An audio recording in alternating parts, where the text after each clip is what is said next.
Okay, I'd like to have a little bonus lesson here. I want to talk about a sound in English called the glottal stop.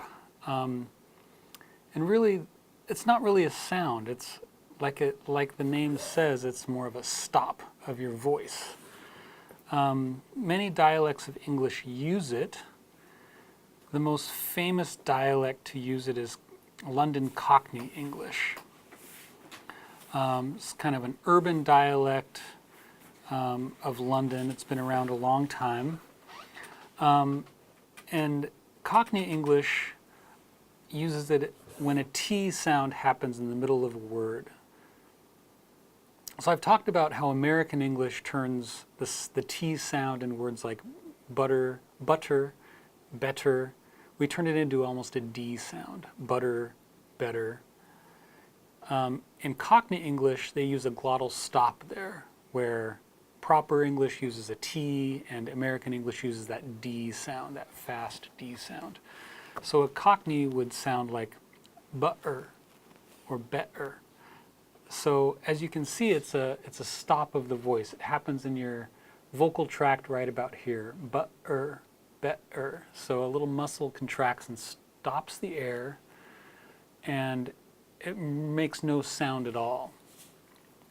But it most often replaces the T sound in words. American English uses it often at the ends of words, where a T sound happens before an N sound. So words like mountain and rotten and cotton turn into mountain, rotten, and cotton. So you can hear the difference there, mountain and mountain. And that mountain sound is very familiar to American English speakers. It's very common to say mountain instead of mountain. But I want to talk about that Cockney glottal stop at the center of words. So the examples I have on the slide here are in proper British English would be betta, butter, latter, and bottle. Or in American English, better, butter, ladder, and bottle. But a Cockney would turn those T sounds into that glottal stop. So again, better, butter, latter, and bottle. Quite strange sounding to someone who's not familiar with it. But for English speakers, it's that famous Cockney sounding accent. So we'll go back to the tongue twister we've used in the previous lesson. Betty bought butter, but the butter was bitter. Right? So that's my American accent saying the first line of that tongue twister. Betty bought butter, but the butter was bitter.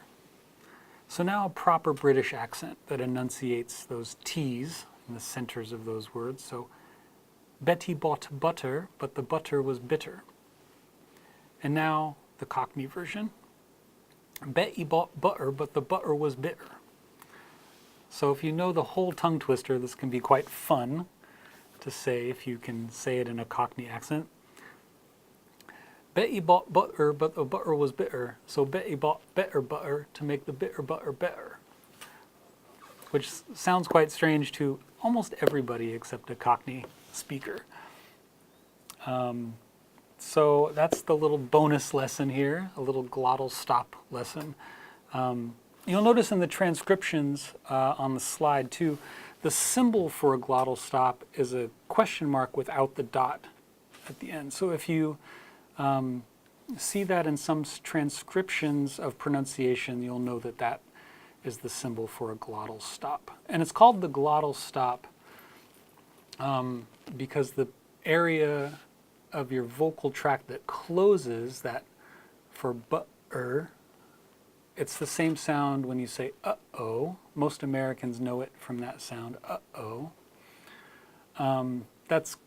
That area of your throat is called the glottis. So it's a glottal stop.